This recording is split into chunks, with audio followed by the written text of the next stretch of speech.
rewarding hobby, but it requires careful attention to detail and adherence to proper techniques. Here's a general overview of the winemaking process. Choose your grapes. If you have access to fresh grapes, select high-quality fruit that is ripe and free from mold or rot. Alternatively, you can use wine grape concentrates or juice. Crush the grapes. If using fresh grapes, crush them to release the juice. This can be done using a grape crusher or by stomping on the grapes in a clean container. Press the juice for red wine.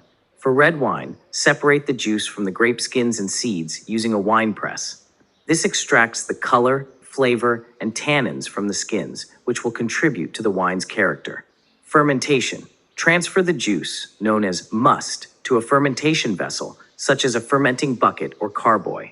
Add wine yeast to initiate fermentation.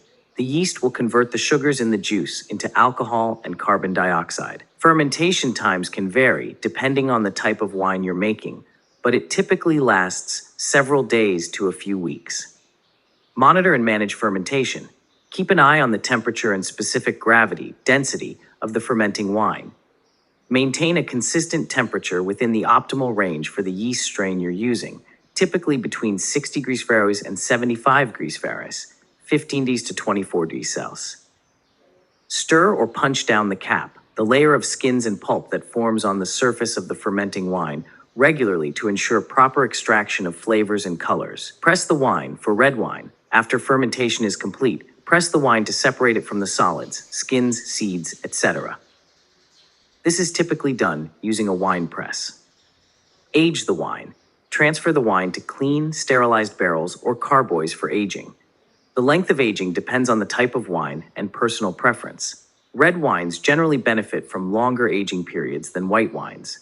During aging, the wine will develop complexity and flavor as it matures. Bottle the wine. Once the wine has reached its desired level of maturity, bottle it using clean, sterilized bottles and corks or screw caps. Store the bottles on their side in a cool, dark place to prevent oxidation and spoilage. Enjoy.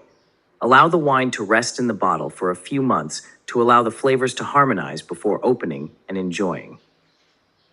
It's essential to maintain cleanliness and sanitation throughout the winemaking process to prevent contamination.